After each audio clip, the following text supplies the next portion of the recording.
별장 성접대 의혹과 장자연 리스트 사건에 대해 박상기 법무부 장관이 범죄 사실이 드러나면서 신속하게 수사로 전환하겠다며 재수사 가능성을 내비쳤습니다. 과거사 논의가 반복되지 않도록 하겠다며 효과적인 재수사 방법을 선택하겠다고 강조하기도 했습니다.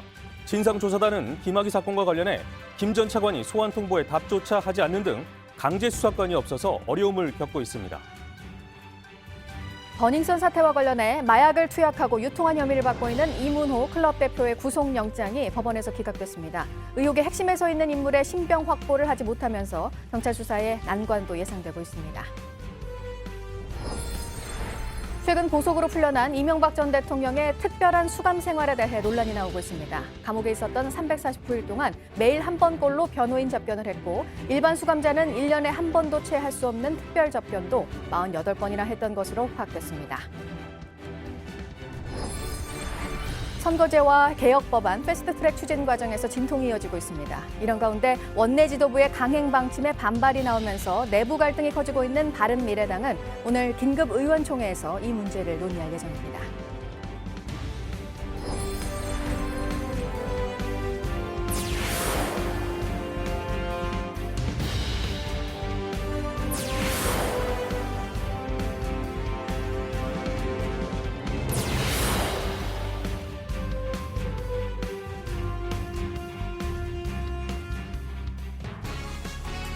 우리 사회 특권층에서 발생한 이른바 권력형 비리 사건으로 규정되고 있는 김학의 전 법무부 차관의 성접대 의혹과 장자연 리스트 사건에 대해서 검찰도 수사에 나서기로 했습니다. 박상기 법무부 장관이 이들 사건에서 새로운 범죄 사실이 드러날 경우에 검찰이 직접 수사를 하겠다고 밝혔습니다. 네, 현재 진상조사단의 조사가 이뤄지고 있는 두 사건이고요. 그 기간이 앞서 2달이 연장된 바 있습니다. 먼저 이 조사를 지켜보고 필요한 부분을 수사를 하겠다는 건데요. 부실 수사 또 은폐 의혹이 나온 사건들인 만큼 이번에는 검찰이 제대로 수사를 할 수 있을지 주목됩니다. 3월 20일 수요일 아침엔 강버들 기자가 첫 소식으로 전하겠습니다.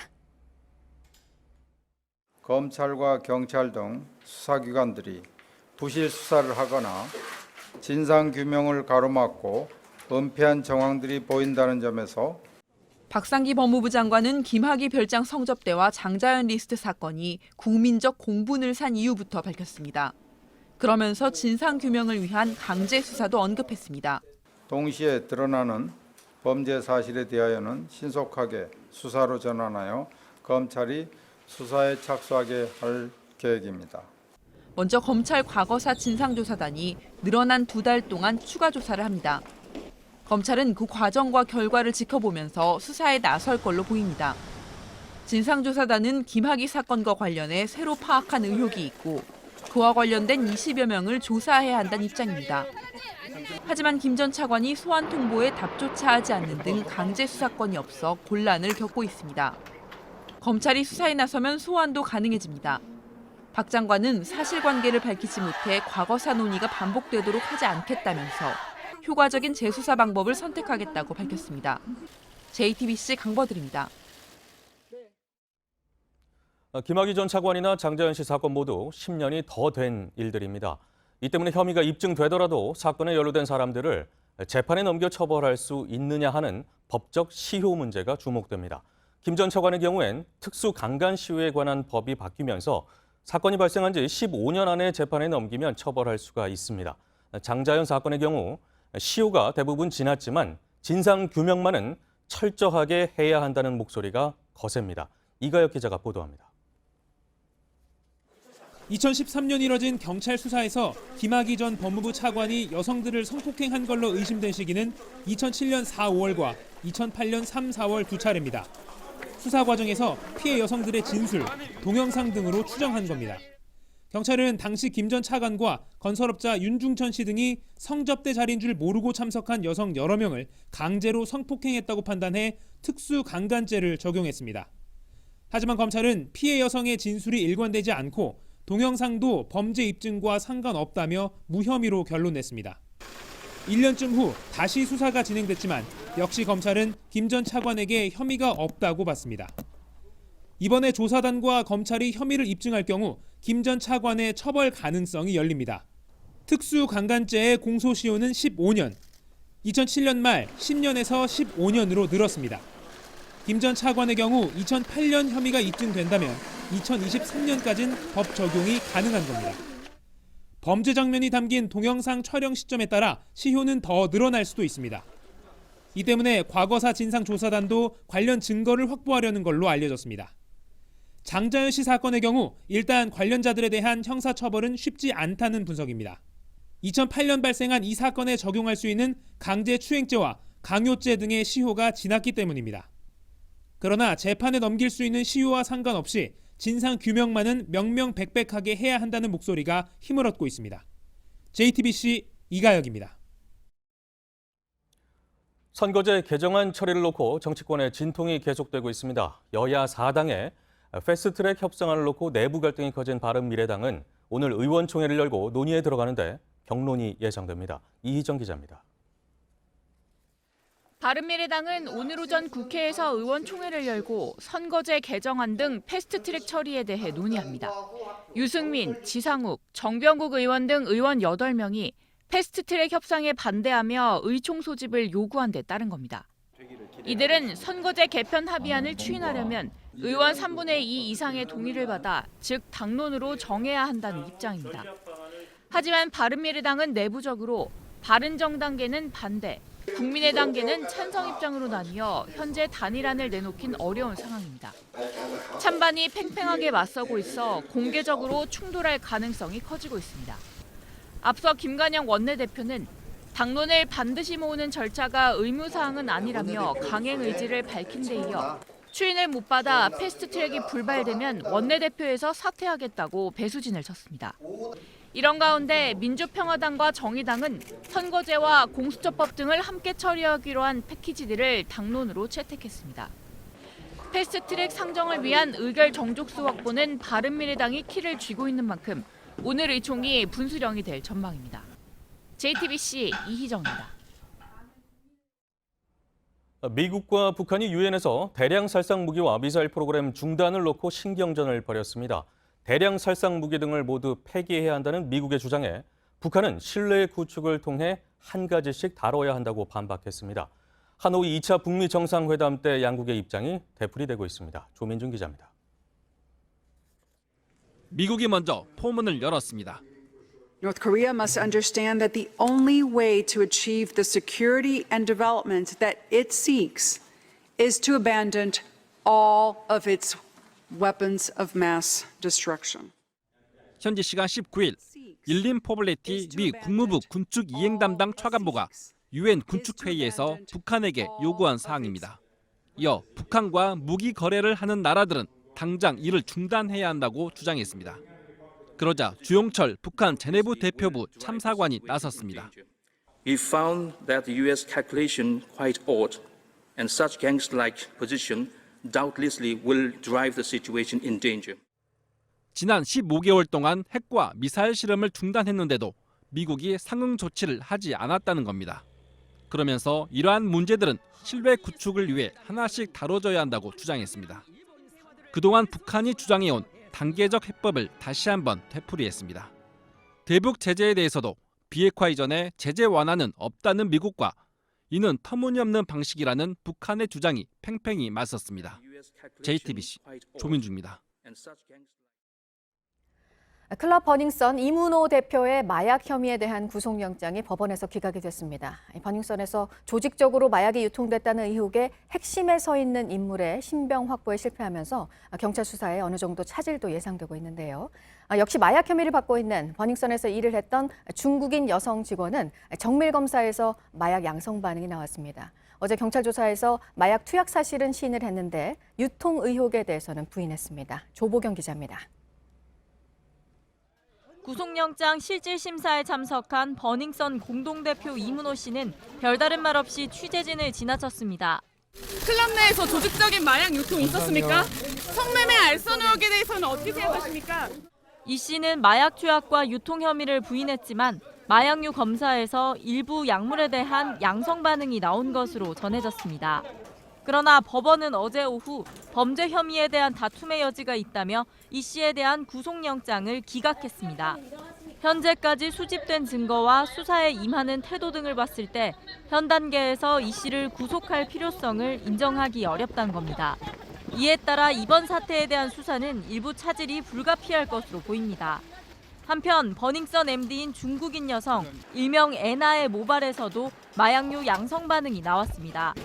경찰은 어제 오후 약 한 달 만에 애나를 피의자 신분으로 다시 불러 6시간 넘게 조사했습니다. 애나는 중국 손님들이 마약을 가져와 같이 투약한 사실은 인정했지만 마약 유통 혐의는 부인한 것으로 알려집니다. 앞서 경찰은 애나의 주거지에서 액체와 흰 가루를 확보해 성분 분석을 의뢰했습니다. JTBC 조보경입니다. 네, 지금 정치권 앞서 전해드린 대로 선거제 개정을 처리하는 문제를 놓고 갈등이 깊은데요. 이런 상황에서 어제 정치 분야로 시작된 국회 대정부 질문, 이낙연 총리와 야당 의원들 간의 기싸움이 계속됐습니다. 박소연 기자가 전합니다. 올해 들어 처음 열린 대정부 질문에서 한국당 주호영 의원은 5.18 유공자도 공훈록을 작성해야 한다고 주장했습니다.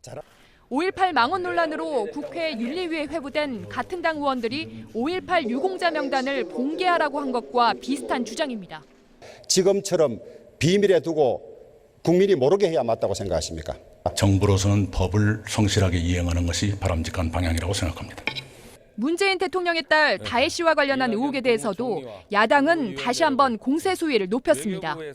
주택을 매각할 때 시세보다 비싸게 거래됐다는 주장을 거듭했습니다. 지금 이 차익이 상당하지 않습니까? 이낙연 총리는 위법이 없다고 맞섰습니다. 위법 탈법이 있지 않는 한 사생활은 보호돼야 한다고 생각합니다. 특히 문 대통령 사위의 회사가 특혜를 받았다는 주장까지 나오자 이 능력이 안 되는 회사가 정부 출자 펀드 공동 운영사로 선정된 경위를 조사해서 국민들에게 밝힐 생각은 없습니까? 이 총리는 가치 없는 주장이라고 일축했습니다. 그런 가치가 없다면 그럴 필요가 없다고 생각합니다. 2차 북미회담 결렬과 관련해선 야당 의원과 팽팽한 기싸움을 벌이기도 했습니다. 이 평화 이벤트 효과가 이제 충분히 달성했죠. 지지도 떨어질 때마다 지지도를 반등시키는 1등 공신 역할을 했습니다. 그것을 그렇게 보신다면 참으로 실망스럽습니다. 과거의 그런 접근 방식이 무엇을 우리에게 갖다 주었습니까? 민주당은 선거제 개혁을 고리로 역공에 나섰습니다. 비례대표 확대를 주장하며 나경원 한국당 원내대표를 예로 들었습니다. 아무리 논쟁을 하더라도 전 나경원 대표님도 비례대표대로 들어오지 않았어요? 한국당 의원들 사이에선 항의가 터져나왔습니다. 선거제 패스트트랙 문제로 한국당과 여야 4당 간의 갈등이 깊어지는 가운데 대정부 질문은 오는 22일까지 이어집니다. JTBC 박순입니다. 국회 대정부 질문에서도 그랬지만 자유한국당은 정부를 향한 발언의 수위를 연일 높이고 있습니다. 황교안 대표는 썩은 뿌리라는 표현도 썼습니다. 강희연 기자가 보도합니다. 자유한국당 황교안 대표는 문재인 정부가 좌파 야합에만 매달린다고 주장했습니다. 좌파 홍위병 정당을 국회에 대거 진입시키고 이를 통해서 좌파 독재 정권을 연장할 국리만 하고 있습니다. 페이스북에는 문재인 정권의 핵심 세력은 80년대 운동권 출신들이며 이들 인맥이 사회 곳곳에 포진돼 혁신을 막는다고 적었습니다. 그러면서 썩은 뿌리는 뽑아야 한다는 주장을 덧붙였습니다. 오전에 열린 한국당 기독교 모임에서도 낡은 좌파란 말이 나왔습니다. 김한표 의원은 당원들이 뭉쳐 낡은 좌파 이념에서 이 나라를 구해야 한다고 말했습니다. 앞서 황 대표 등 신임 지도부는 취임 직후 봉하마을을 찾아 통합을 강조했습니다. 하지만 최근 들어 달라졌습니다. 문재인 정부의 좌파 독재란 표현까지 써가며 비판 수위를 높이고 있습니다. 이런 발언은 한국당 지지율이 상승세를 타고 있는 것과 무관치 않다는 분석입니다. 리얼미터 조사에 따르면 지난 3월 2주차 한국당 지지율은 31.7%로 전주보다 1.3%포인트 올랐습니다. 하지만 거친 표현에 동원한 대여 공세가 국회 갈등을 더 키운다는 지적도 나옵니다. JTBC 강희연입니다. 이번에는 오늘 아침 체크해 봐야 할 뉴스들을 분야별로 보겠습니다. 먼저 정치 분야입니다. 한국과 러시아 북핵 수석 대표가 어제 러시아에서 만나 한반도 문제를 논의했습니다. 양국은 향후 북미 대화를 통해서 한반도 비핵화의 진전이 이루어지도록 긴밀히 협력해 나가자고 뜻을 모았습니다. 2차 북미 정상회담 결렬 이후 북한과 미국이 신경전을 벌이고 있는 가운데 중국, 러시아, 유엔 주재 북한 대사들이 어제 동시에 귀국한 것으로 알려졌습니다. 비핵화 협상과 대북제재 핵심 관련국 주재 대사들이 동시에 귀국했다는 점에서 2차 북미 정상회담 결렬에 따른 대미 전략 수립을 위한 것 아니냐 하는 관측이 나오고 있습니다. 국내 최초 전투함 파병 부대인 청해부대. 올해로 파병 10주년이 되는데요. 어제 부산 해군작전사령부에서 10주년 기념식이 열렸습니다. 청해부대는 2009년 3월 첫 출항해 아덴만 해역에서 해적을 퇴치하고 위험에 빠진 선박을 호송하는 임무를 맡았습니다. LG그룹에 대해서 공정거래위원회가 현장 조사에 들어갔습니다. 공정위는 LG그룹의 물류 계열사인 판토스가 내부 거래를 통해서 그룹 차원의 부당 지원을 받았는지 확인하고 있습니다. 5월 말부터 영업을 시작할 계획인 인천공항 입국장의 면세점, 좀 관심이 높은데요. 사업자 2곳이 선정이 됐습니다. SM 면세점과 엔타스 듀티프리 2곳이 관세청에 통보가 됐고 다음 달 초에 최종 낙찰 대상자가 선정이 될 예정입니다. 미세먼지 대책으로 관련법이 개정이 되면서 미세먼지를 적게 배출한다는 LPG 차량 이제 누구나 살 수 있게 됐는데요. 어제 국무회의에서 개정안이 의결이 됐습니다. 다음 주 월요일부터 적용이 됩니다. 계속해서 사회 분야 뉴스입니다. 이달 말부터 서울시 동물보호센터에서 유기견을 입양하는 경우 1년치 동물보험료를 지원받을 수 있게 됩니다. 1년간 20만 원 내외로 지원을 받을 수가 있는데 서울시는 앞으로 고양이 동물 등록제가 시행되면 고양이를 입양하는 시민에게도 동물보험 가입을 지원할 예정입니다. 돈을 투자하면 이익금을 나눠주겠다고 지인들을 속여 3년간 200억 원대 사기 행각을 벌인 30대 주부가 구속됐습니다. 먼저 투자한 사람에게 나중에 투자한 사람의 돈을 주는 돌려막기 방식을 사용했습니다. 종교단체 기부금을 모으려고 범행을 저질렀다고 진술했지만 경찰 조사 결과 종교와는 무관한 것으로 알려졌습니다. 어제 저녁 8시쯤 울산시 울주군에 있는 한 주택에서 불이 났습니다. 집안에 있던 화목 보일러죠. 이게 과열되면서 불이 난 것으로 추정되는데 다행히 인명 피해는 없었습니다. 미국 LA 한인타임 중심가의 학교 건물에 그려져 있는 우길기 벽화. 앞서 LA 교육부가 지난해 말 이를 지우겠다고 했다가 보류를 한 바 있습니다. 논란이 다시 커지고 있는데요. 이번에는 이곳에서 활동하고 있는 한인 예술가 단체가 이 벽화를 제거하거나 상당 부분 수정해야 한다고 촉구하는 서한을 LA 교육부에 보낸 것으로 전해졌습니다. 불법 반입이 확인이 됐다면서 조선시대 문인석 2점을 자진해서 돌려주겠다는 독일 측의 입장이 전해지면서 관심을 받았었습니다. 독일 현지에서 반환식이 있었습니다. 다음 달쯤 우리나라에서 공개가 될 것으로 보입니다. 한국 노동운동의 역사를 볼 수 있는 곳입니다. 서울 평화시장 근처 청계천 수표교 인근에 들어선 아름다운 청년 전태일 기념관이 착공 1년여 만에 완공이 됐습니다. 다음 달에 정식 개관이 되는데 오늘부터 시민들에게 사전 공개가 됩니다. 오늘도 역시 충돌이 예상됩니다. 국회 대정부 질문, 어제 정치 분야에 이어서 오늘은 외교, 통일, 안보 분야입니다. 어제도 2차 북미 정상회담이 결렬된 것에 대한 정부 측과 야당의 기싸움이 있었는데 오늘도 우리 정부의 역할 등의 문제가 다뤄질 것으로 보입니다. 2017년 11월에 발생했던 포항 지진과 관련해 인근 지열발전소와 연관성이 있는지 조사 결과가 오늘 나옵니다. 전해에 경주 지진에 이어서 우리나라에서 2번째로 규모가 컸던 지진이었습니다. 정부가 조사 연구단을 구성하고 지난 1년 동안 정밀 조사를 벌여왔습니다. 오늘 이명박 전 대통령 항소심 재판이 열리는데요. 이 전 대통령 재산관리인으로 지목됐던 이병모 전 청계재단 사무국장이 증인으로 나옵니다.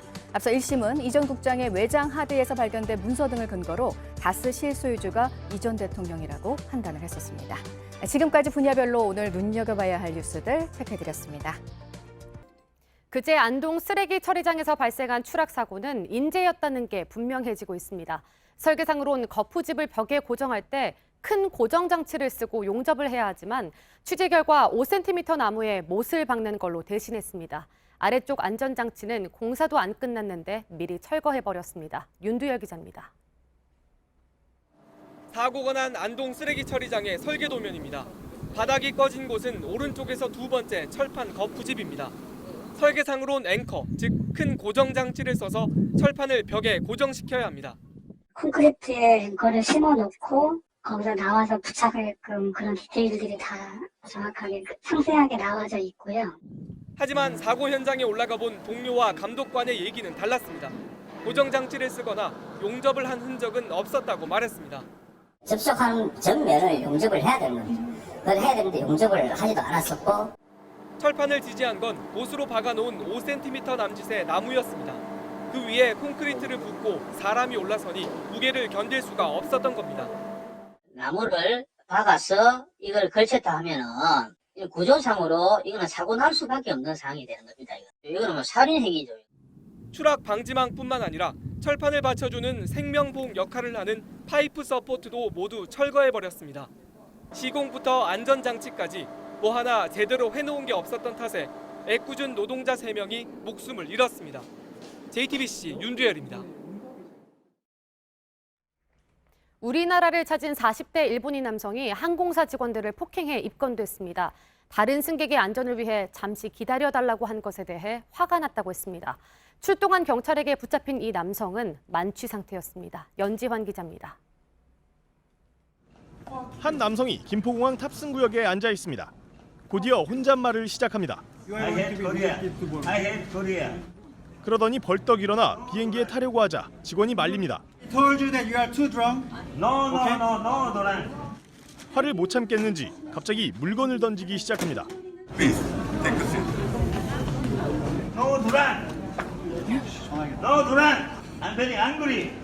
직원이 물건을 주워 가져다 주지만 이번엔 달려가 발차기를 합니다.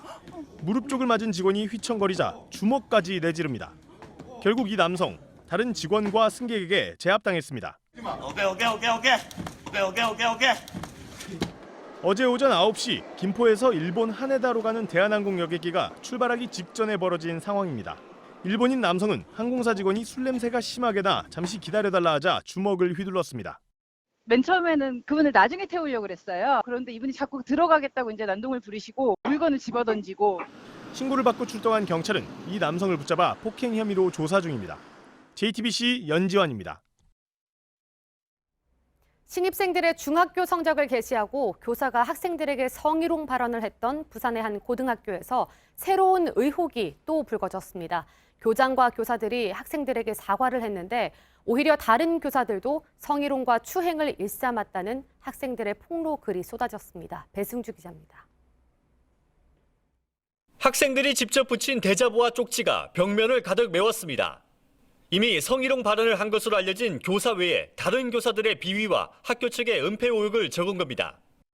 A 교사는 교내에서 음란물을 시청하고 과제물을 봐주면서 뒤에서 안았다고 폭로가 나왔습니다. 또 신이 여자를 잘못 만들었으니 모든 여자는 사라져야 한다는 등 성차별적인 발언도 서슴지 않았습니다. B 교사의 경우 엉덩이와 볼 등 불필요한 신체 접촉을 했다는 의혹이 나왔습니다. 개인적인 연락처나 메신저를 요구하기도 했습니다. 학생들은 학교 측의 안일한 대응에 대자보 폭로를 결심했다고 밝혔습니다. 지난주 교사 성희롱 발언이 공개된 이후 실태 조사를 시작했지만 3학년은 제외했습니다. 그제 학생들을 모아놓고 교장과 일부 교사가 사과를 했는데 문제를 일으킨 교사는 나오지도 않았습니다. 지금 이 시점을 그냥 이렇게 해서 넘어가자 그런 게 좀 많은 것 같아요.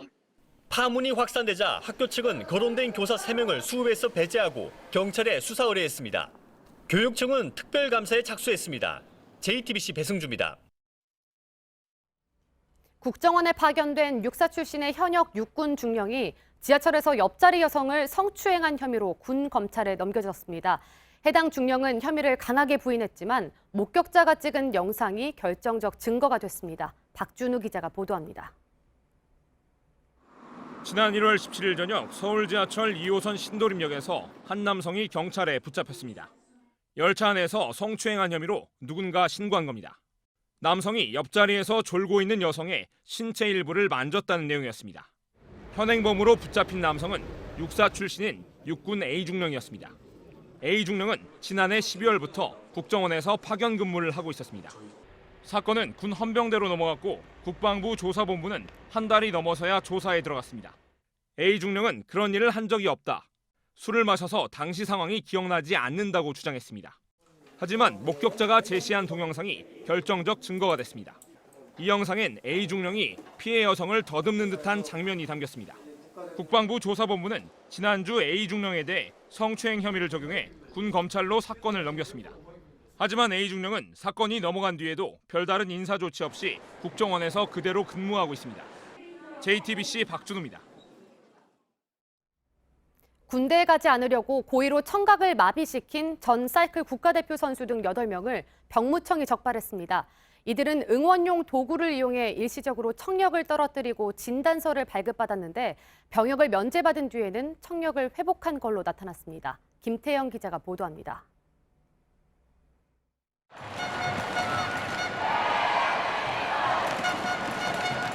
스포츠 경기에서 흔히 들을 수 있는 소리입니다.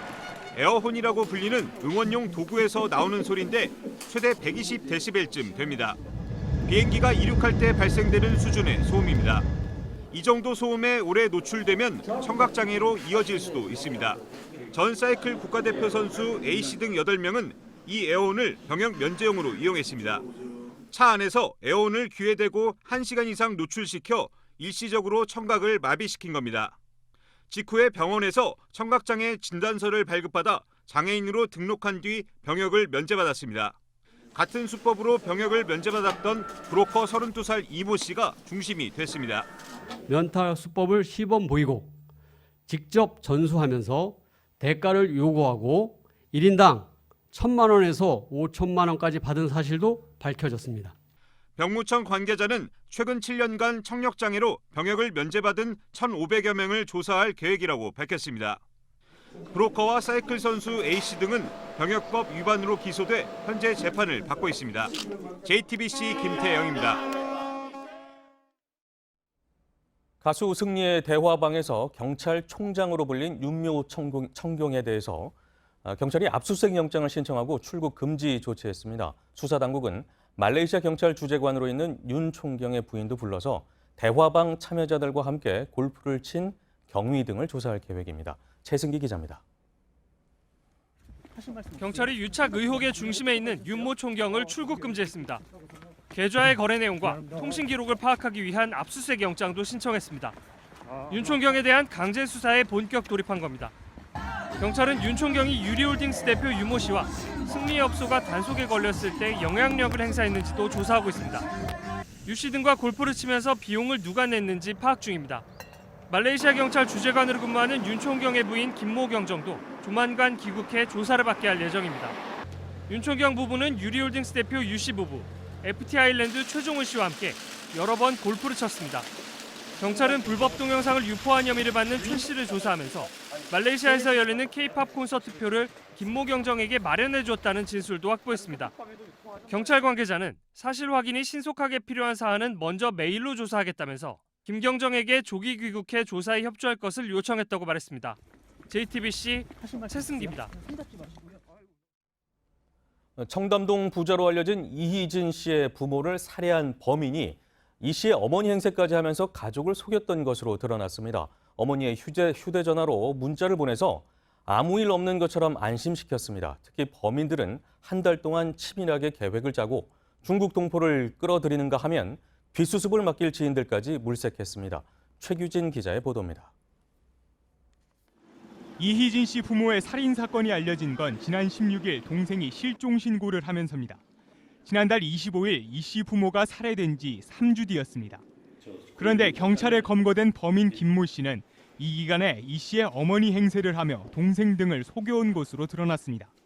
범행 사실을 숨기기 위해 어머니 휴대전화기로 동생 이 씨에게 안부 문자를 보낸 겁니다.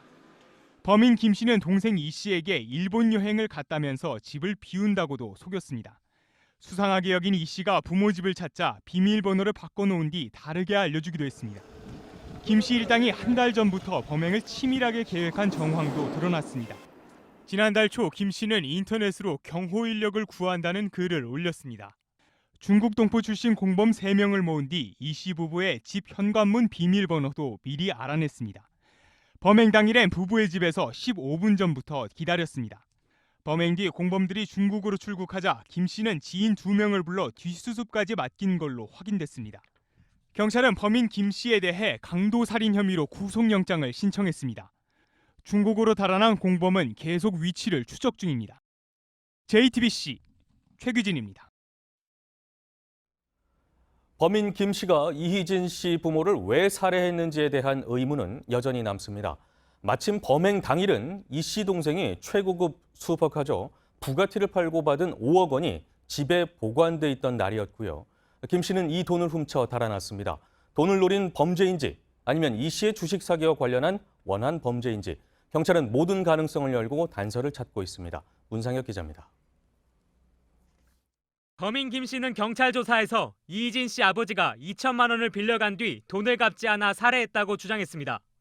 미국에서 대학을 나온 김 씨는 한국에서 요트 판매 대행업 등을 하고 있었습니다.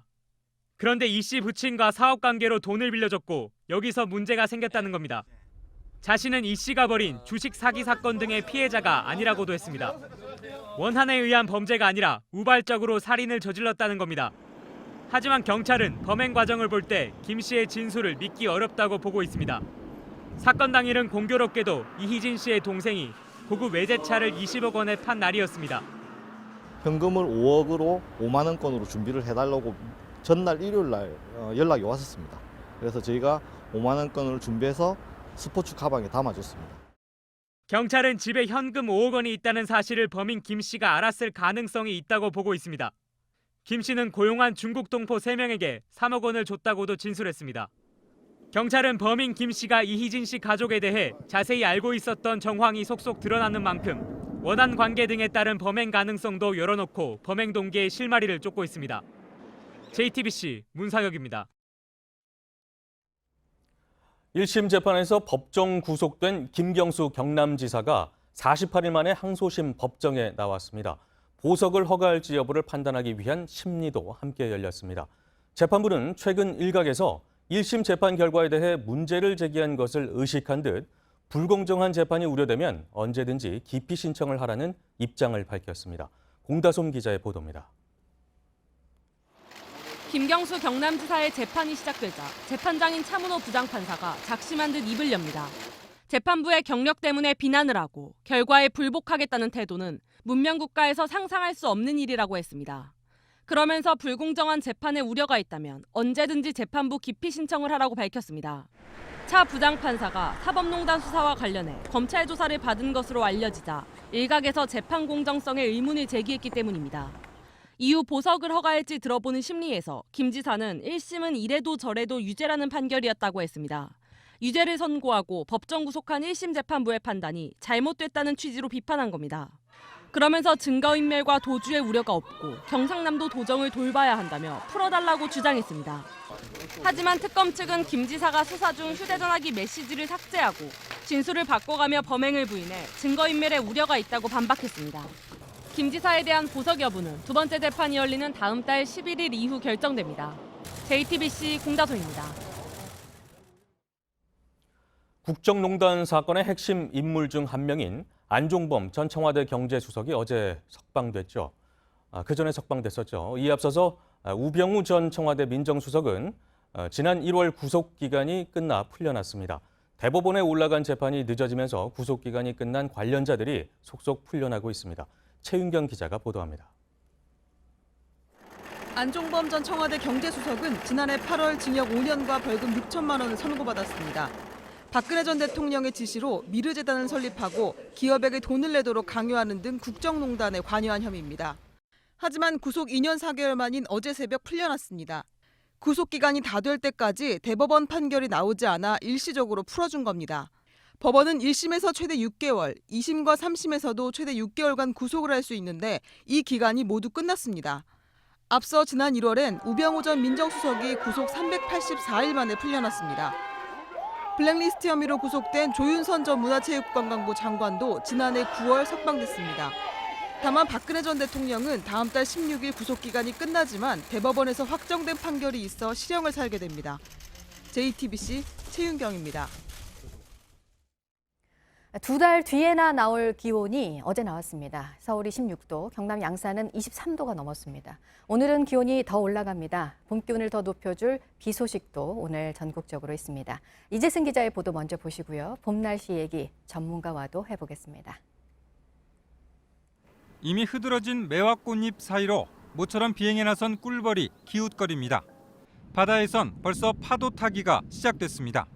옷차림도 한결 가벼워졌습니다. 이거 얇게 입고 나왔는데 바람 좀 부는 거 빼고는 따뜻하고 괜찮은 것 같아요. 남서쪽에서 따뜻한 공기가 유입돼 어제 전국의 기온이 크게 올랐습니다. 전국에서 가장 높았던 곳은 경남 양산으로 23.3도를 기록했습니다. 강원도 강릉도 22도를 넘어 평년 기온을 10도나 웃돌았습니다. 평소 5월 중순에 해당하는 기온입니다. 오늘도 서울의 낮 기온이 19도까지 오르는 등 포근한 날씨는 계속됩니다. 하지만 오늘 밤부터 내일 오전 사이에 전국에 봄비치곤 많은 양의 비가 내린 뒤 꽃샘추위가 찾아오겠습니다. 내일 낮부터 북서쪽에서 찬 공기가 내려와 기온이 뚝 떨어질 전망입니다.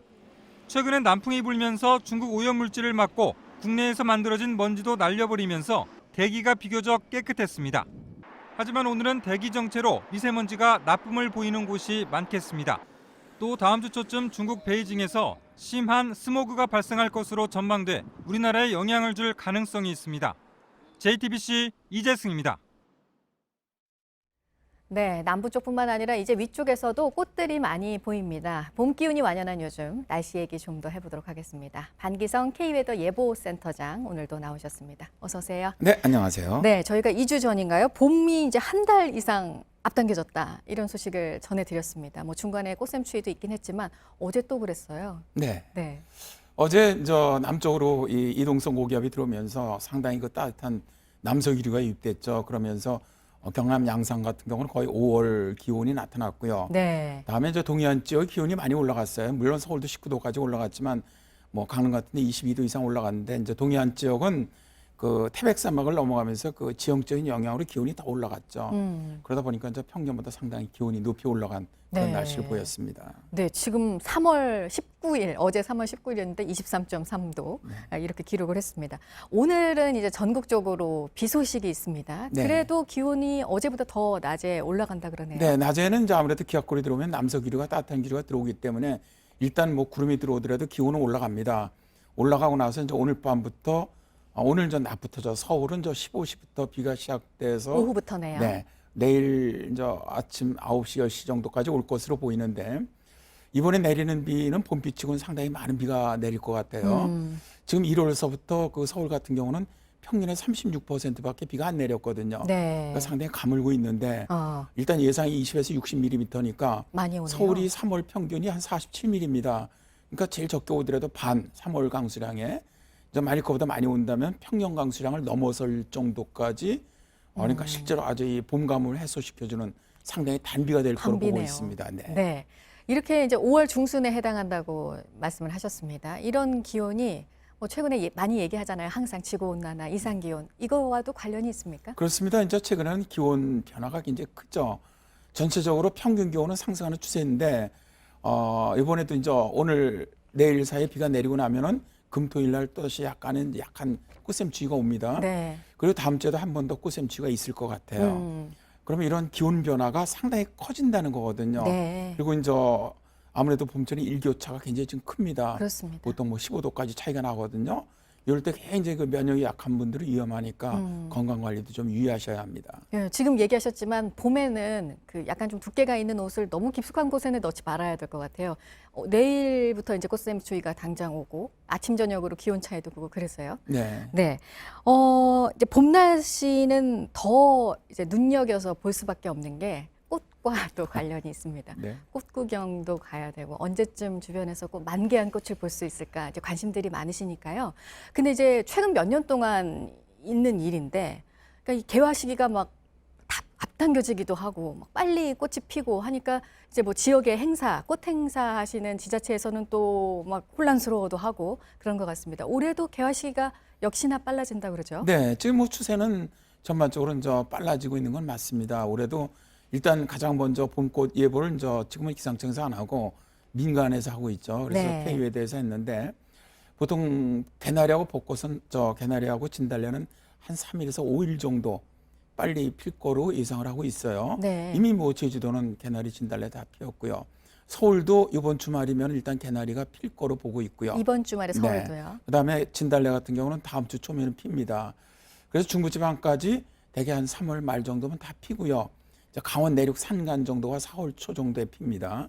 그래서 대개 이런 꽃들은 봄꽃들은 피기 시작해서 만개가 일주일 후 정도입니다. 일주일 동안. 네, 일주일 후 정도이기 때문에 대개 서울을 포함한 저 중부지방 수도권 정도는 4월 초순 정도가 개나리나 진달래 만개 시기가 될 거로 보고 있습니다. 4월 초요? 네네. 네, 그러면은 다다음 주. 네. 그러니까 다음 주 정도부터 피기 시작해서 네. 다다음 주. 다음 서울도? 주는 네, 그렇습니다. 네, 서울도 해당이 되는 얘기죠? 네, 그렇습니다. 그리고 네. 이제 벚꽃 같은 경우는 요것도 좀 늦습니다. 그래서 이제 일단 이번 주말에 이제 제주도가 피기 시작할 거로 보고 있고요. 남부지방이 대개 이제 3월 21일서부터 3월 말 사이에, 중부지방이 3월 말에서 4월 상순 사이입니다. 서울은 4월 3일 벚꽃이 필 거로 예상을 하고 있거든요. 네네. 이게 이제 평년보다 한 7일 정도 빠른데, 아, 평년보다 벚꽃이 지금 한 일주일 정도 빨리 핀다? 네, 빨리 피고 대개 네. 만개 시기가 일주일 후니까 4월 한 10일 정도가 이제 여의도 벚꽃 축제가 있는데 그때쯤 만개 시기가 되지 않겠나. 다만 이제 변수는 네. 그 사이에 이제 꽃샘추위가 어느 정도 있느냐, 비가 어느 정도 오느냐에서 네, 네. 약간 한 2, 3일 정도 차이는 가능합니다. 그 이상은 뭐 벌어지진 않습니다만, 네. 그러니까 그거는 염두에 두셨으면 좋겠네요. 그러니까 개나리가 먼저 핍니다. 네. 4월 한 초쯤에 이제 개나리가 만개를 하고 네. 그 다음 주 네. 4월 뭐 중순 전으로 해서 네, 이제 한 벚꽃도 10일, 네, 만개가 됩니다. 만개를 하고요. 그래서 봄에는 또 비가 또 너무 많이 온다 그러면 걱정이 돼요. 그 꽃들이 다 떨어질까 봐. 그래서 그걸 변수로 보시고 있는 것 같고요. 네, 그렇습니다. 네. 그리고 저희가 이제 또 날씨를 얘기할 때 참 빠뜨릴 수 없는 게 또 미세먼지입니다. 한동안 좀 잠잠하다가 또 어제부터 또 나빠지기 시작했어요. 네.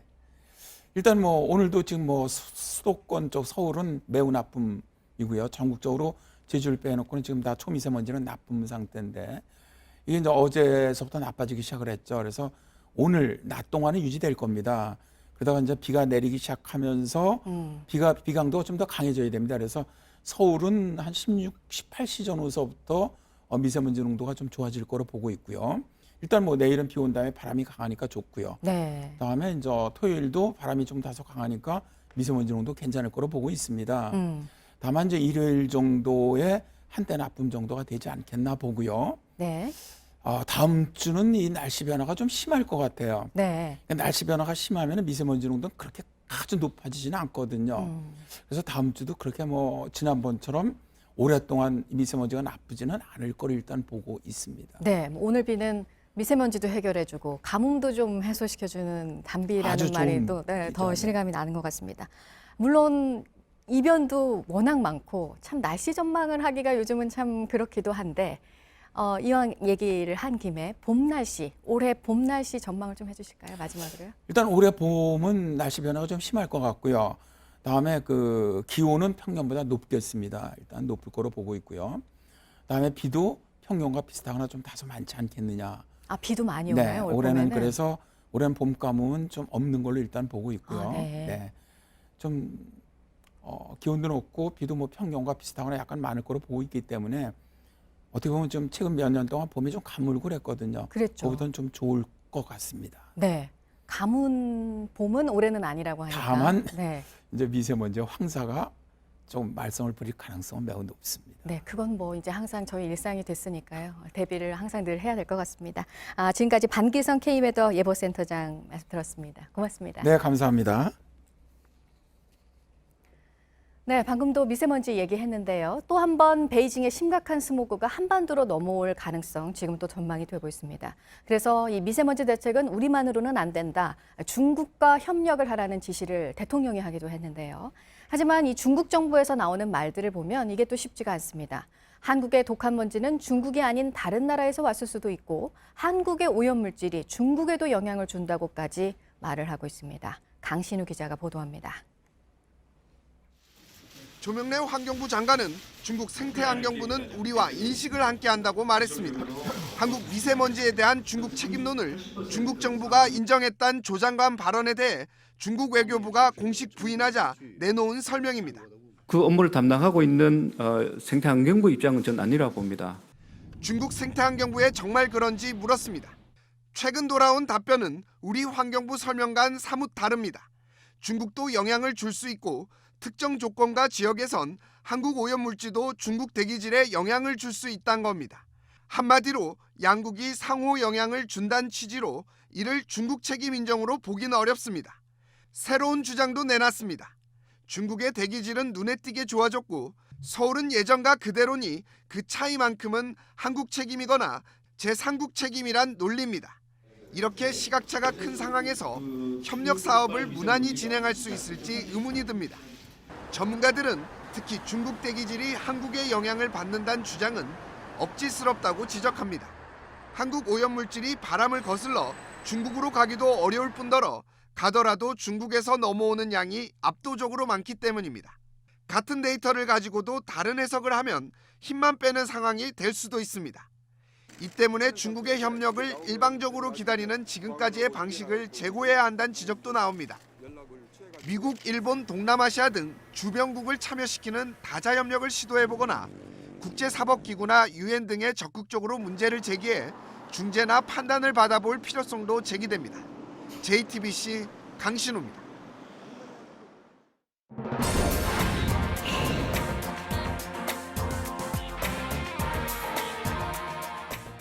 네, 미국과 중국과의 무역 협상과 관련해서 새로 들어온 소식이 있습니다. 다음 주부터 베이징과 워싱턴을 오가는 고위급 무역 협상이 진행이 된다고 하는데요. 보도 연결해서 알아보겠습니다. 이재승 기자, 일단은 목표가 다음 달 말에 마무리를 하는 거죠? 네, 그렇습니다. 월스트리트저널이 미 정부 관계자를 인용해 로버트 라이트 하우저 미 무역 대표부 대표 또 스티브 무누신 재무장관이 다음 주에 베이징을 방문할 것이라고 전했습니다. 또 그 다음 주에는 류어 중국 부총리가 워싱턴을 방문할 것이라고 덧붙였는데요.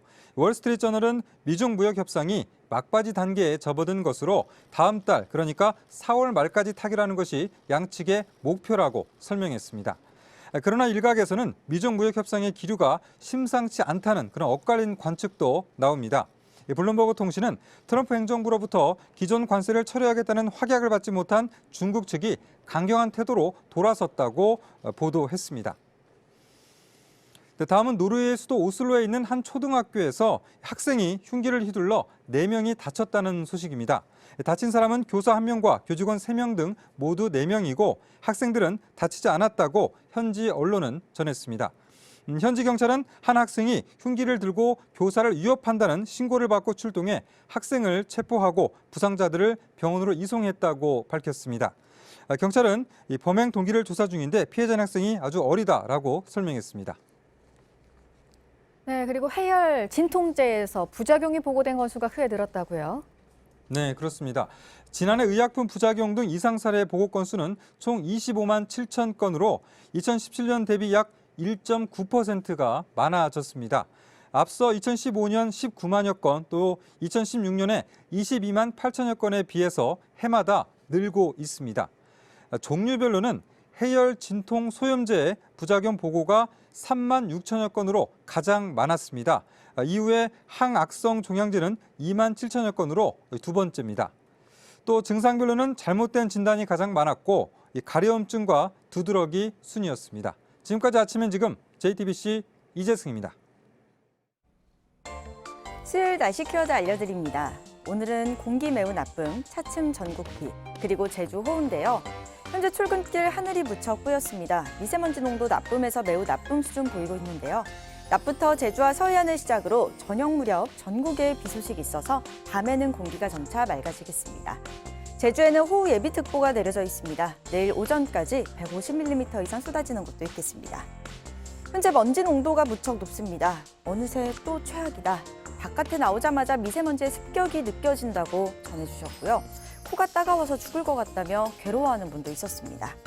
출근하실 때 마스크, 그리고 퇴근길을 위해 우산도 꼭 챙기시기 바랍니다.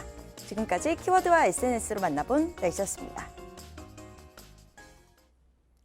영화나 드라마에서 많이 보셨을 텐데요. 일반적으로 구치소에서 면회할 때 피의자와 방문자 사이에는 투명한 칸막이가 있죠. 그런데 이런 차단막도 없고 만나는 시간도 긴 접견이 있습니다. 변호인 접견과 특별 접견이라고 불리는 이른바 장소 변경 접견입니다. 최근 보석으로 풀려난 이명박 전 대통령의 접견 현황이 담긴 자료를 저희 취재진이 확보했는데 감옥에 있는 동안 매일같이 변호인 접견을 한 것으로 나타났습니다. 일반인 수용자와 비교해서 접견 횟수가 지나치게 많은 것 아니냐 하는 지적입니다. 홍지용 기자가 보도합니다. 구치소 수감자들의 접견 중에는 가족과 지인 등이 주로 신청하는 이른바 장소 변경 접견이란 게 있습니다. 일반적인 접견장이 아니라 유리 차단막이 없고 접견 시간도 2~3배 정도 길어 과거 특별 접견으로 불리기도 했습니다. 이렇게 접견을 하려면 일주일 정도 걸리는 별도 심의 절차를 거쳐야 합니다. 이명박 전 대통령 측은 장소 변경 접견을 50번 신청해 48번 허가를 받았습니다. 96%가량이 통과된 겁니다. 사유로는 주로 심리적 안정을 위해서라고 적어냈습니다. 지난해 8월엔 병원 퇴원 뒤 위로가 필요하다는 이유로, 넉 달 뒤엔 생일에 맞아 심리적 안정을 도모한다라는 이유로 각각 허가를 받았습니다. 이 전 대통령은 접견을 하면서 대부분 예배를 본 것으로 전해졌습니다. 법무부에 따르면 다른 수감자들의 경우 장소 변경 접견은 보통 86%가량 허가가 납니다. 그러나 생일과 퇴원 등의 사유로는 허가가 나는 경우가 거의 없다는 게 법무부의 입장입니다. 굉장히 일반 수용자에서 제외적으로 특혜를 주는 거기 때문에 엄격하게 사유를 제한해서 엄격하게 허용을 해야 되겠다 생각하고 있습니다. 취재진은 이 전 대통령의 입장을 듣기 위해 변호인과 접촉했으나 장소 변경 접견과 관련한 내용은 가족들이 말할 사안이라고만 했습니다. JTBC 홍지용입니다. KT에 특혜로 입사한 의혹을 받는 김성태 자유한국당 의원의 딸이 6년 전 채용 당시 아예 원서를 내지 않았던 것으로 파악됐습니다. 결과는 아시다시피 최종 합격. 김 의원은 딸이 다른 사람을 통해서 인사팀에 원서를 전달했다고 했습니다. 최주영 기자입니다. 김성태 의원은 그동안 딸이 정식으로 합격 통보를 받았다면서 의혹을 부인해왔습니다. 우리 딸애가 아직도 자랑스럽게 자기 핸드폰에 보관하고 있는 합격 통지 메일입니다. 그런데 김 의원의 딸이 2012년 하반기 KT 공개 채용에서 원서도 안 냈다는 의혹을 사정당국이 포착한 걸로 파악됐습니다. 사정당국 관계자는 김 씨의 딸이 당시 이력서는 물론 지원서 자체를 내지 않은 것으로 안다고 했습니다. 이에 대해 김성태 의원은 딸이 당시 지방의 농구단 근무로 바빠서 다른 사람을 통해 직접 인사팀 직원에게 지원서를 전달한 걸로 알고 있다고 주장했습니다. 검찰 수사 과정에서 현재까지 KT 측에 채용 청탁을 한 것으로 의심되는 유력 인사의 자녀는 5명에서 6명 정도입니다. 이들은 1차 서류 심사에서 떨어지거나 2차 면접에서 탈락하고도 합격한 것으로 파악됐습니다. JTBC 최수연입니다. 이제 검찰 수사는 KT 전반으로 확대되는 모습입니다. 채용을 부탁한 유력 인사가 여럿 있는 것으로 확인되면서 검찰은 전현직 고위 임원들을 불러서 조사할 방침입니다. 논란의 대상인 이석채 전 회장에 대한 수사 여부도 주목됩니다. 이상엽 기자입니다. 검찰은 이번 불법 청탁과 부정 채용이 KT 내부에서 조직적으로 이뤄진 걸로 판단하고 있습니다. 이에 따라 전현직 임원들을 대거 수사 대상에 올려놨습니다. 먼저 전 KT 사장인 A씨가 검찰에 소환될 가능성이 있습니다. A씨는 김성태 의원의 딸 채용 과정에 관여한 의혹을 받습니다. 특히 검찰은 당시 임원들이 청탁을 받은 뒤 인사를 담당한 김모 씨에게 지시했는지 파악 중입니다. 전 KT 관계자는 JTBC 취재진과의 통화에서 당시 실무자들이 특정인 지시를 받아 합격자 명단이 적힌 문서 등을 만든 걸로 의심된다고 주장했습니다. 앞서 구속된 인사 담당자 김 씨는 검찰 조사에서 자신의 혐의를 인정했습니다. 2012년 당시 KT의 부정 채용을 청탁한 유력 인사는 더 있습니다. 김 의원 딸 말고도 대학 교수 등의 자녀가 더 있는 걸로 알려졌습니다. 불법 채용이 조직적으로 이뤄졌다는 의혹이 확산되면서 검찰이 이석채 전 회장 등의 소환 조사에 나설지 주목됩니다. JTBC 이상엽입니다. 확대되고 있는 KT 채용 비리 의혹. 앞서 보신 대로 검찰은 KT 채용 청탁 의혹을 받고 있는 유력 인사가 5명 정도 있는 것으로 보고 있습니다. 관련 수사가 어디까지 번질지 주목됩니다. 백성문 변호사와 함께 KT 채용 비리 수사에 대해 짚어보고요. 또 앞서 전해드린 이명박 전 대통령의 접견 논란도 살펴보겠습니다. 네, 변호사님 안녕하십니까? 네, 안녕하세요. 네.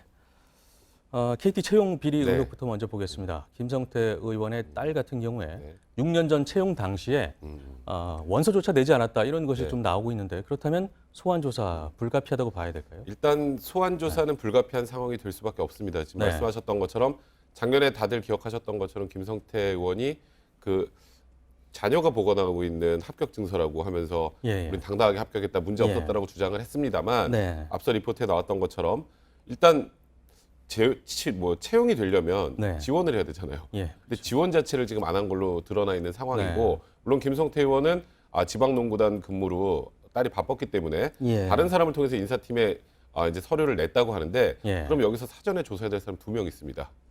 그러니까 누구를 통해서 인사팀에게 네. 전달했는지 이 사람, 그러니까 지인, 그다음에 이걸 전달받았던 인사팀 직원이 일단 실제로 존재해야 예. 김성태 의원의 얘기가 사실이 아니겠습니까? 네. 아마 그에 대해서 기본적인 사실 확인을 거치고 그게 사실이 아니라면 김성태 의원은 불가피하게 소환이 될 수밖에 없는 상황이 될 것 같습니다. 예. 뭐 일반적인 사례를 보더라도 그 네. KT 내부 관계자를 통해서 원서를 내는 것 이것도 뭐 적절해 보이지는 네, 않습니다. 그렇죠. 그게 사실이라고 하더라도 예. 통상적인 일반인들은 다 공개 채용을 하면 그렇죠. 시기에 맞춰서 적당하게 다 내야 되는데 예. 이거는 그 내부 사람을 통해서 정상적이지 않은 루트로 갔다라는 것도 문제가 예. 될 여지가 있죠. 그게 사실이라고 하더라도. 네. 그리고 검찰 수사 과정에서 나온 내용이긴 한데 네. 채용 청탁을 한 것으로 의심되는 유력 인사가 네. 대여섯 명 정도 더 있는 것으로 파악이 됐다. 네. 이러면 수사가 확대되는 것으로 봐야겠죠. 그러니까 지금 뭐 얘기가 네. 나오는 건 황교안 지금 자유한국당 대표하고 정가병 의원의 이제 자녀가 네. 특혜 채용이 됐다는 의혹이 있는데 그 내용은 아직까지 뭐 단언해서 말씀드릴 수 없습니다만 이제 KT 본사 지하 5층 문서고에 이제 예. 그 당시에 이제 그 공개 채용 서류를 확인했는데 이것도 굉장히 부적절해요. 응시자 7명의 이름 옆에 가로 열고 부모 이름이 적혀 있었답니다. 예. 사실 부모의 이름과 들어가고 채용되고 채용이 안 되는 거 여부는 사실 무관한 건데 예. 그러니까 무언가 유력 인사의 자녀라고 판단이 되면 그러면 좀 다른 방법으로 채용을 시켜줬던 게 아닌가라고 지금 의혹을 네. 제기하는 건데요. 그러니까 예를 들어서 그렇습니다. KT 새 노조는 이렇게 얘기하고 있는데 황교안 대표 같은 경우에 일단은 아들이 입사하고 1년 만에 본부팀에 들어갔는데 예. 이것도 좀 이례적이다라고 지금 얘기를 하고 있고 예. 그다음에 정의원 아들은 지방권역으로 입사를 했다가 국회 대관 업무를 담당하고 있으니까 네. 무언가 들어오는 과정, 그다음에 이 안에서 맞는 업무를 담당하는 것들이 무언가 특혜가 있는 것이 아니냐 이런 얘기들이 나오고 있고요. 예. 그 외에도 뭐 KT 이사 임원 자녀들 특별 채용 의혹도 있는 상황이라 이 부분은 좀 더 조사가 필요한 상황인데 일단 황교안 대표와 지금 정가변 의원 같은 경우에는 이건 근거 없는 흠집내기다라고 하면서 지금 부인하고 있는 상황입니다. 예. 그 과정에서 또 KT 내부에서 고발도 있었습니다. 그 네. 내용을 보니까 300명을 뽑는데 35명이 청탁이었던 것으로 파악되고 있다. 그러면 10%가 넘습니다. 이 굉장히 정상적이지는 않은 것 같습니다. 어마어마한 숫자죠. 근데 이게 네. 도대체 왜 이런 일이 생길까? 예. 분명히 민영화가 됐는데 네. 왜 이럴까 이런 생각들 많이 하실 텐데 네. 사실 주인 없는 민영화여서 그렇습니다. 예. 그러니까 이름은 민영화지만 최대 주주가 국민연금이고요. 예. 지금 회장이나 이사들 같은 경우에 KT 주식을 갖고 있는 사람도 없고요. 다 네. 스톡옵션만 가지고 있습니다. 그러니까 KT 임원 같은 경우 기소되면 못 벗어야 되는 상황이에요. 그럼 제일 먼저 해야 될 게 뭘까요? 정부나 혹은 정치인이나 유력 인사들이 줄을 잡는 겁니다. 네. 근데 그러다 보니까 계속 이게 사실 KT 관련해서는 정권이 바뀔 때마다 이런 일들이 항상 지금 예. 벌어지고 있는 상황인데 그래서 지금 황창규 회장도 국회의원 한 99명 정도에게 후원금을 지원했다라는 것 가지고도 지금 검찰이 조사를 받고 있는데 예. 이건 뭔가 제도를 전체적으로 변경을 하지 않는 이상은 예. 이런 일들이 계속 반복될 수밖에 없는 그런 어쩔 수 없는 구조가 아닌가라는 생각도 좀 듭니다. 예, 뭐 시스템을 바꾸지 않으면 네. 반복될 가능성이 높다. 뭐 이런 지적이셨고요. 그다음에 이렇게 되면 이제 검찰 수사 속도를 낼 것으로 보이고 네. 또 채용 비리 가담한 혐의로 현재 KT 전무가 구속이 네, 된 그렇습니다. 상태고요. 그 과정에서 윗선의 지시가 있었다. 이런 진술을 확보한 것으로 알려졌습니다. 그럼 당연히 윗선에 대한 조사 그건 이루어져야겠죠. 당연히 이루어질 수밖에 예. 없는 거고요. 네. 누구의 지시로 이런 일이 벌어졌는지 이제 조사를 해야 되고 네. 지시를 했던 사람이 아마 가장 중하게 처벌을 받게 될 겁니다. 네. 지금 말씀하셨던 것처럼 김모 전무는 인재경영실장이었어요. 그러니까 예, 예. 말 그대로 KT의 인사를 전부 총괄해서 담당하고 있는 사람이었는데 네. 이 사람이 구속이 됐다라는 건 그 당시에 채용에 비리가 있었다는 건 거의 명확하게 드러나 있는 상황이고 지금 이 김모 전무가 이게 내가 혼자 다 한 것이 아니고 예. 윗선에 지시가 있어서 했다라고 했다면 그 윗선 지금 이 김모 전무가 지목한 윗선이 누군지 모르겠습니다만 네. 당시 뭐 서모 대표나 이런 분들도 전부 다 지금 조사 대상에 오를 수밖에 없는 상황이 아닌가 이런 얘기가 나온 상황입니다. 예. 또 소환 대상으로 꼽히고 있는 인물이 있습니다. 네. 서무 전 KT 네, 사장이라는 분인데 네. 이석채 전 회장의 핵심 측근으로 알려져 네. 있습니다. 그렇다면 이석채 전 회장에 대한 수사도 확대될 것이다. 그러니까 이런 관측도 있는데. 서모 사장의 예. 진술에 따라 달려 있을 거예요. 그리고 사실 이 부분은 은밀하게 뭐 문서화되어 있지 않은 이상은 네. 뭔가 말로 구두로 이제 지시하고 구두로 이행했을 가능성이 굉장히 높은 사람 아니겠습니까? 예, 예. 상황 아니겠습니까? 근데 예를 들어서 서모 사장 같은 경우 이거는 가정입니다만 이석채 전 회장의 지시로 이루어졌다면 네. 본인이 다 뒤집어 써야 될 상황을 본인이 감당하려고 하진 않을 거라고 개인적으로 생각이 들고요. 예, 예. 그러니까 일단은 지금 이 서모 사장의 소환은 뭐 지금 당연히 불가피한 상황이 됐고 서모 전 사장이 만약에 이석채 전 회장을 지목을 한다면 네. 그러면 말씀하셨던 것처럼 이석채 전 사장도 이제 대표도 이제 수사의 대상에 오를 수밖에 없는 상황이 될 수밖에 네. 없습니다. 뭐 이 부분은 간단히만 좀 짚어보고 넘어갈게요. 그렇다면 이렇게 채용 비리가 사실로 확인된다면 어떤 혐의가 적용이 되고 어느 정도나 처벌 수위가 될까요? 일단 현재까지 드러난 거 금품이 예. 오간 정황은 아직까지 확인되지 예, 예. 않았는데 그게 아니라면 이 채용 업무를 속임수로 방해한 것이라고 보통 표현을 합니다. 그래서 네. 이게 위계한 업무 방해 혐의가 인정이 될 수 있고요. 예. 그리고 업무 지금 방해. 말씀하셨던 것처럼 만약에 이 과정에서 예. 금품이나 금전적 이익이 오갔다면 준 사람은 수증죄, 배임 수증죄, 받은 사람 배임 수재죄로 예. 처벌이 될 수 있는데 예. 지금 제가 알기로 직권남용 등 뭐 업무 방해 이런 것들이 이제 그 공소시효가 한 7년 정도밖에 되지 않은데 네네. 2012년 하반기라면 뭐 지금 올해까지가 거의 사실상 마무리가 되는 상황이기 때문에 예. 일단은 올해 안에 이제 최대한 이 수사를 다 마무리하고 기소를 해야 이제 공소시효 문제가 걸리지 않을 것 같습니다. 네, 이렇게 이제 채용 특혜에 대해서 살펴봤는데 이번에는 또 다른 특혜, 접견 특혜에 대해서 좀 간단히 짚어보겠습니다. 앞서 리포트에서도 잠시 짚어봤는데요. 네. 이명박 전 대통령의 특별한 접견 이게 네. 논란이 되고 있습니다. 뭐 거의 감옥에 있는 동안 매일같이 그러니까 349일, 349일 동안 네. 있었는데 접견한 날짜를 보니까 350 많죠. 또. 예, 359번. 하루에 여러 번 할 수 359번. 있습니다. 예. 네. 뭐 변호인 접견도 있고 또 특별 접견도 있고 이럴 텐데 상당히 이례적으로 많다. 이렇게 볼 수밖에 없겠죠. 사실 그 네. 변호인 접견도 이명박 전 대통령이 재판받은 날은 빼야죠. 재판받은 날은 네. 못 갑니다, 변호사가. 예. 그렇죠. 구치소 안에 없으니까. 네. 그렇다면 하루에 최소한 아주 적을 때 한 번, 네. 많으면 2번 정도 했다는 네. 거예요. 오전, 오후 나눠서. 예, 예. 그러니까 물론 이 부분과 관련해서는 네. 뭐 이건 특혜다라고 하기는 좀 그렇습니다. 변호인 네. 접견 같은 경우는 이명박 전 대통령은 일단 혐의도 굉장히 여러 가지고 대응해야 네. 될 게 많았으니까 뭐 이 부분은 어느 정도 이해가 돼요. 예, 예. 뭐 그거는 이 부분까지 문제 제기는 그렇습니다. 문제는 이 특별 접견입니다.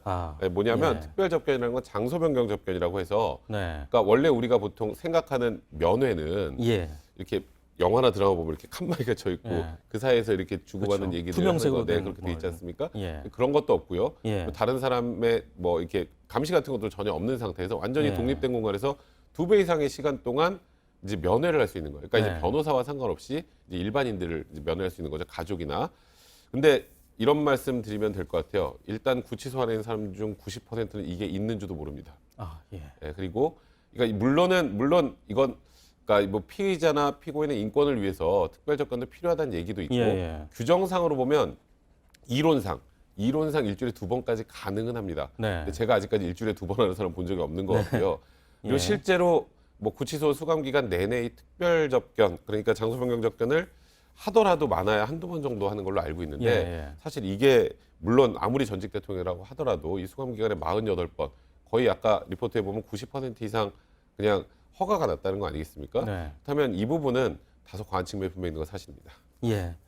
뭐 여하튼 간에 459차례의 접견이 있었는데 그 가운데서 네.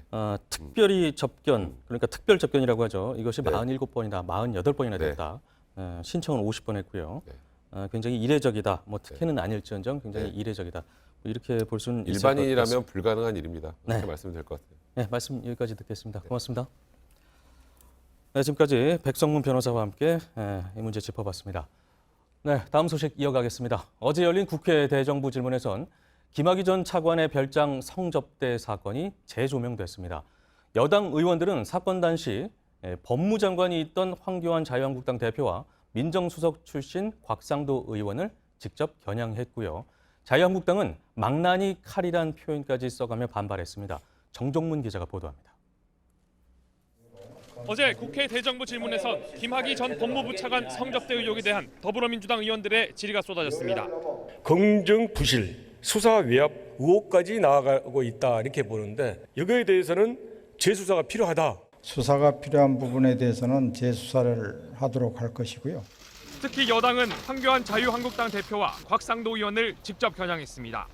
2013년 사건 당시 각각 법무장관과 민정수석이었던 이력을 문제 삼은 겁니다.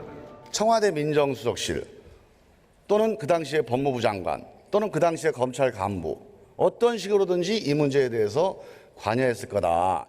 곧바로 공수처 설치까지 압박했습니다. 김학의 전 차관 사건을 보면 공수처가 왜 필요한지라는 것을 단적인 예로 자유한국당은 강력 반발했습니다. 야당 대표 죽이기 위한 그런 보복적이고 정치적인 수사에 대해서는 저희가 강하게 맞서겠다. 특히 정부 여당의 재조사 방침에 대해 망나니 칼이란 표현까지 써가며 비난 수위를 높였습니다. 남한테는 정말로 망나니 칼처럼 칼을 휘두르면서 자신의 문제는 대변인시켜서 드릴 말씀 없다 하는 JTBC 정종문입니다.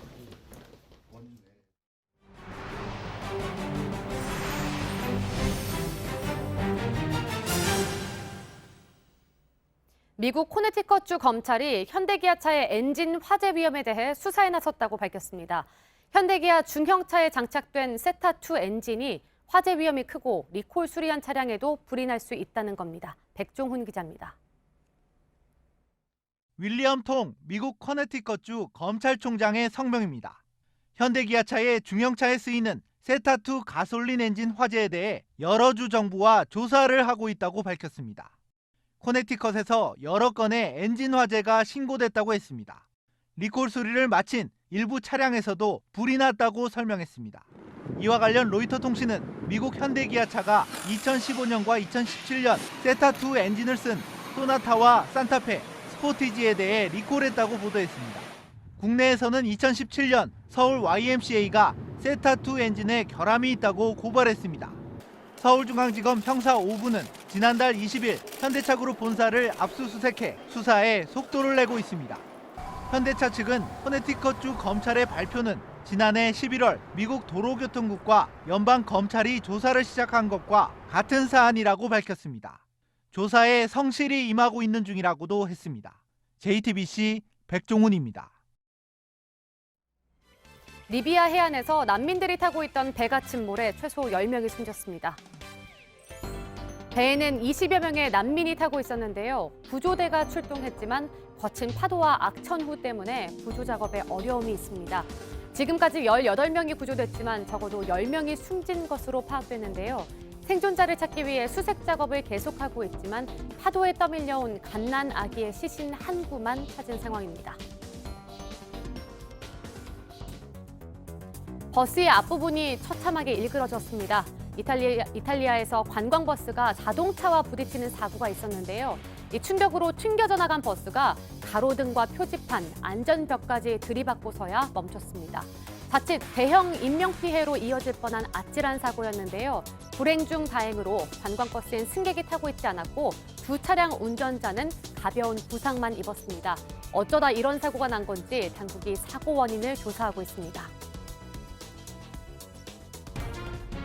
폭발과 함께 불똥이 터져 나옵니다. 현지 시간 19일 멕시코의 포포카테페틀 화산이 분화했는데요. 불이 붙은 돌덩이가 2.5km 밖까지 날아갔고 마을은 화산재로 뒤덮였습니다. 매년 수차례에 걸쳐 주기적으로 분화하는 화산이지만 폭발이 크다 보니 인근 지역의 주민들은 불안에 휩싸였는데요. 화산 활동이 잠잠해진 뒤에도 가스와 연기는 계속해서 나오고 있습니다. 오스트리아의 유명 스키 관광지인 세인트 안톤 리조트에서 관광객들이 스키를 타던 도중에 눈사태가 일어나는 위험천만한 일이 있었습니다. 사람들이 여유롭게 스키를 즐기고 있는데요. 갑자기 발 아래 땅이 무너지면서 스키를 타던 사람들은 속수무책으로 휩쓸려갑니다. 순식간에 와르르 피할 새도 없었는데요. 구조대와 생존자가 신속하게 구조작전을 펼친 덕분에 천만다행으로 부상자는 없었습니다. 생존자는 믿어지지 않는 충격적인 순간이었다며 당시의 상황을 전했습니다. 이 비둘기 혹시 특별한 점이 보이시나요? 동네에서 흔히 볼 수 있는 평범한 비둘기 같은데 사실은 경주용 비둘기입니다. 벨기에의 한 도축업자가 경주용으로 길러서 경매에 내놓았는데 우리 돈으로 무려 16억 원 가량에 낙찰됐습니다. 비둘기 경매 사상 최고가인데요.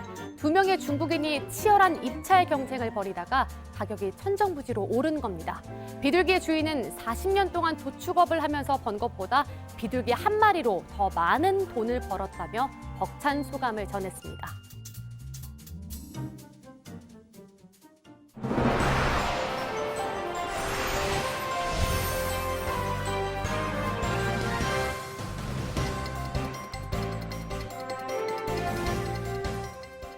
네, 수요일 아침 8시 10분 지나고 있습니다. 오늘 삼성전자 주주총회가 있는 날인데요. 회사가 내세운 사회이사 후보를 재선임하는 안건이 오늘 통과가 될 것으로 보이는데 해외 연기금들은 반대하고 있지만 국민연금이 찬성을 했기 때문입니다. 이렇게 논란이 있는 주총회 안건을 판단하겠다며 국민연금이 기구를 앞서 만들어놨는데 이것도 거치지 않고 나온 국민연금의 결정입니다. 이현 기자입니다. 삼성전자 주주총회를 앞두고 시장에 관심이 쏠린 인물은 박재환 성균관대 교수입니다. 회사 측은 박 교수를 사회이사에 재선임하는 안건을 올릴 예정입니다. 그런데 해외 연기금 4곳이 반대하고 나섰습니다. 앞서 박 교수가 회사를 제대로 감시하지 못한 데다 삼성그룹과 관련 있는 대학 소속이라 독립성을 지키기 어렵다는 이유에서입니다. 의결권 자문사 3곳도 기관 투자가에 반대하라는 권고를 했습니다. 하지만 안건은 통과될 가능성이 큽니다. 국민연금이 찬성 입장을 내면서입니다. 국민연금은 지난해 7월 스튜어드십 코드를 도입하면서 논란이 있는 주총 안건을 판단할 기구로 수탁자 책임 전문위원회를 만들었습니다.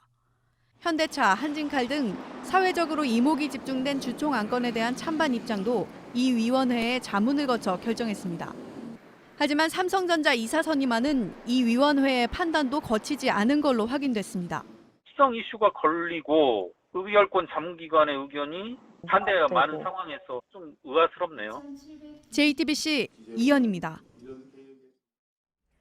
연명 의료를 중단하고 존엄사를 선택한 사람들 지금까지 3만 6천여 명인데요. 이달 말부터는 중단할 수 있는 연명 시술 범위도 늘어나고 동의가 필요한 가족 범위는 줄어듭니다. 이상화 기자입니다. 임종 단계만을 계속해서 유지시켜주는 거를 연명의료라고 얘기를 해요. 쓸어 오시게 된 계기가 있으신가요? 저는 제 아버지가 그 연명치료에 좀 하시다가 돌아가셔서 그게 과연 치료 효과 없는 생명 연장은 하지 않겠다. 이 같은 내용의 사전 연명의료 의향서를 쓰는 사람들이 늘고 있습니다.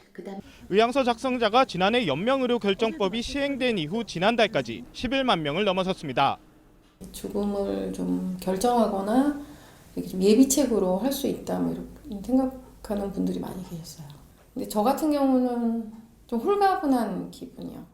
실제 연명의료를 중단하고 존엄사를 택한 이들도 구본무 LG 회장 등 지난 1년간 3만 6천 명에 달했습니다. 이들 가운데 3명 중 1명은 환자가 의식이 없는 상태여서 가족 전체가 결정해 연명의료를 중단했습니다. 앞으로 중단할 수 있는 연명의료 범위가 더 늘어납니다. 오는 28일부터 심폐소생술 등 기존 4가지 시술에서 수혈이나 혈압 상승제 투여 등을 멈추는 것도 가능해집니다. 또 배우자와 1촌만 동의하면 연명의료 중단을 결정할 수 있도록 가족 동의 절차도 바뀝니다. JTBC 이상화입니다. 올해 들어서 전세 계약을 한 아파트 절반은 전세금이 2년 전보다 떨어진 것으로 나타났습니다. 오히려 세입자가 주인에게서 돈을 돌려받고 있다는 거죠. 한국은행은 아직은 괜찮다고는 하지만 역전세난에 대한 우려는 계속 나오고 있는 상황입니다. 전다빈 기자입니다. 서울 용산구 이촌동에서 아파트 전세 계약을 연장한 A씨는 집주인으로부터 2천만 원을 돌려받았습니다. 2년 전 들어올 때보다 전세값이 내렸기 때문입니다. 5천 원 내렸지 싶은데 5천 정도? 좋죠. 젊은 사람들이 그래야 결혼을 하죠. 전세값이 내려야. 한국은행에 따르면 올 들어 거래된 전세 아파트 2채 중 1채는 이처럼 전세금이 2년 전보다 떨어졌습니다. 전세금 올려줄 걱정을 던 세입자들이 그만큼 많아진 겁니다. 하지만 한편에선 세입자가 보증금을 돌려받지 못하는 경우가 잦아질 수 있다는 우려도 나옵니다. 이른바 역전세난입니다. 한은은 아직 걱정할 상황은 아니라고 분석했습니다. 전세값이 떨어진 집의 절반은 하락률이 10%에도 못 미쳐 집주인들이 감당할 수 있다는 겁니다. 여기서 10%가 더 내려도 보증금을 돌려받기 어려운 경우는 전체 1.5%, 3만 2천 가구에 그칠 것이란 추산입니다. 다만 전세값이 크게 떨어진 지방에 충격이 집중될 수 있어 주의가 필요하다는 지적입니다. JTBC 전다빈입니다. 짧은 글 속에 의미가 함축이 돼 있는 시, 어렵긴 하지만 그 감동은 글자 수를 넘어섭니다. 요즘 일상의 위로가 되는 따뜻한 시를 찾는 분들이 많다고 합니다. 권근영 기자입니다. 할머니가 또박또박 쓰는 연필 글씨 속에도 버스 운전사의 노트 안에도 시가 있습니다. 그래도 여전히 시는 어렵고 또 멀게 느껴집니다. 난 예시가 뭔 소리 하는지 한 개도 못 알아먹겠어. 그러나 요즘은 편의점에서도 초콜릿과 사탕을 주고받는 기념일에 맞춰 시집이 선물 세트와 함께 놓였습니다. 시가 다가왔습니다. 편의점만이 아닙니다. 이렇게 휴대폰 앱으로도 가깝게 볼 수 있습니다. 시를 보여주고 들려주는 이 앱은 30만 명 넘는 사람이 이용하고 있는데 절반 이상이 20대입니다. 우리가 즐겨 부르는 노랫말에 시가 쓰이기도 합니다.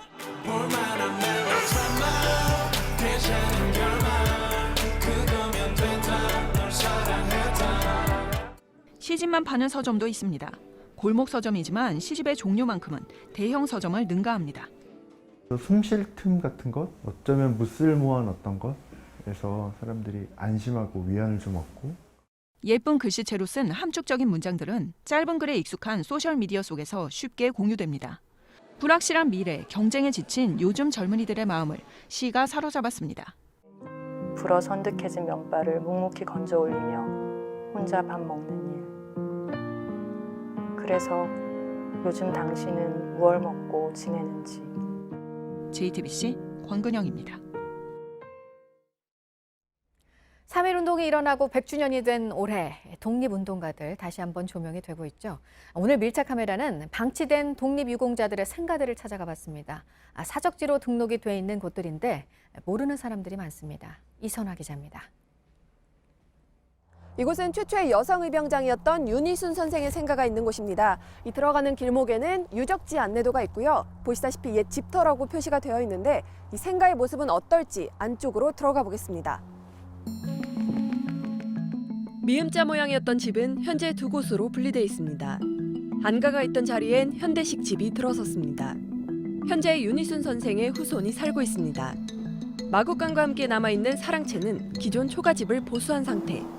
윤희순 선생이 생활했던 2칸짜리 사랑채입니다. 이곳에서 직접 쓴 자료랑 그리고 각종 옷가지들이 발견되기도 했는데요. 그런데 지금은 문을 열어서 안쪽을 보시면 이 포대가 쌓여 있고 장화랑 빈 상자들이 널브러져 있어서 창고처럼 쓰이고 있는 모습입니다. 해마다 봄이면 이곳을 찾는 사람들이 많습니다. 다 와서도 그래요. 아, 이게 생가냐. 응? 그러면 제 입장에서도 집안에서 같이 여기서 살고 그랬는데도 괜히 좀 미안하고 창피하고. 100년 전 3월 18일 진주에서 만세운동을 지휘했던 김재하 선생의 집터입니다. 보시다시피 아무런 표시가 없어서 이 동네 여느 집들과 다를 바가 없는데요. 이곳은 진주에 남아있는 유일한 독립유공자의 생가이기도 합니다. 진주 만세운동을 처음 논의한 장소도 이곳입니다. 지금은 김재화 선생과 관련 없는 마을 주민이 살고 있습니다. 이 동네 사람들이 살다가 가고 몰랐지. 이 세월 짜게 알았는 기라. 마을회관 앞에 세워진 작은 기념비만이 항일운동 유적지임을 짐작케 합니다. 예산이라든지 이런 문제가 있으니까 지정문화재로 등록이 되어야지 집행이 가능하니까요. 아니면 동이나 이런 차원에서 주변 정비 이 정도는 하실 수 있을 것 같은데. 수원에서 독립 만세운동을 주도했던 차병혁 선생의 집입니다. 이렇게 문 앞에는 독립유공자의 집이라고 쓰여진 명패가 눈에 띄는데요. 이 안쪽으로 들어와 보시면 입구부터 각종 집기랑 쓰레기들이 널려 있습니다. 여긴 이렇게 페트병과 목장갑도 볼 수 있는데요. 이 지붕으로 쓰였던 자재들은 이렇게 낡아서 바닥에 떨어져 있습니다. 오랫동안 사람이 살지 않은 데다가 따로 관리하는 사람도 없다 보니 폐가처럼 변한 겁니다. 그때 당시에 터였다 하는 것만 입증될 뿐이지 그때 건물을 똑같이 재현할 정도로의 실태 조사는 안 되고. 경기도 화성에서 독립운동을 벌였던 이순모 선생의 생가도 상황은 비슷합니다. 아무 흔적이 남아있지 않은 채 방치되고 있습니다. 아예 사라진 곳도 있습니다.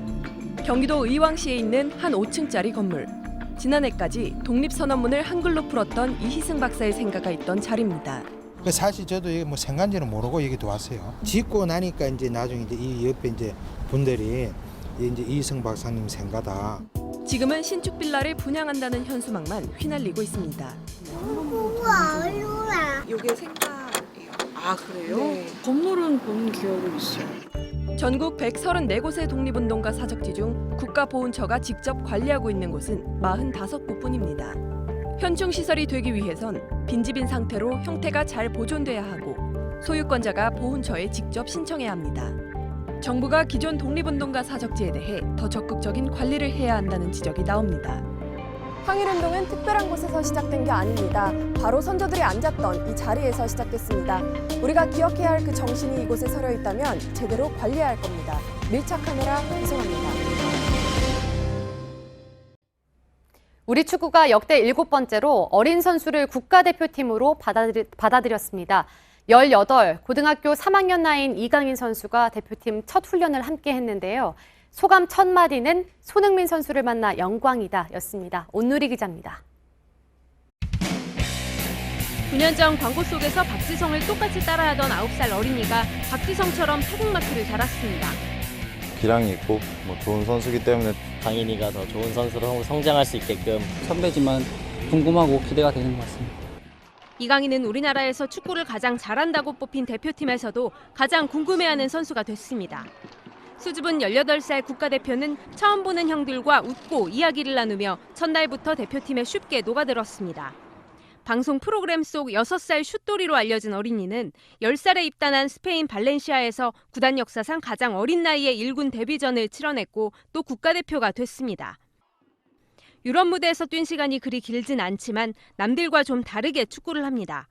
패스는 생각하지 못한 방향으로 전해져 공격의 물꼬를 바꿔줍니다. 이강인의 발탁엔 우리 축구의 기대가 담겨 있습니다. 그러나 차분하게 기다려달라는 주문도 나왔습니다. 효과가 날 수 있다고 생각을 하기 때문에 옆에서 잘 컨트롤하는 부분이 가장 중요하다고 생각을 하고 볼리비아와 콜롬비아를 차례로 만나는 우리 축구. 이강인은 언제 데뷔전을 치를지 또 얼마나 뛸 수 있을지 장담할 수 없지만 대표팀에 발탁된 것만으로 오랜 꿈이 이루어졌다고 해맑게 웃었습니다. JTBC 온누리입니다. 한국도로공사가 여자 프로배구 플레이오프 3차전에서 GS 칼텍스를 꺾고 2시즌 연속 챔피언 결정전에 진출했습니다. 도로공사는 GS의 첫 2세트를 내줬지만 이후 3세트를 연달아 따내며 역전승을 거뒀습니다. 2년 연속 챔프전 우승에 도전하는 도로공사는 정규리그 1위인 흥국생명과 내일부터 챔피언 결정전을 치릅니다.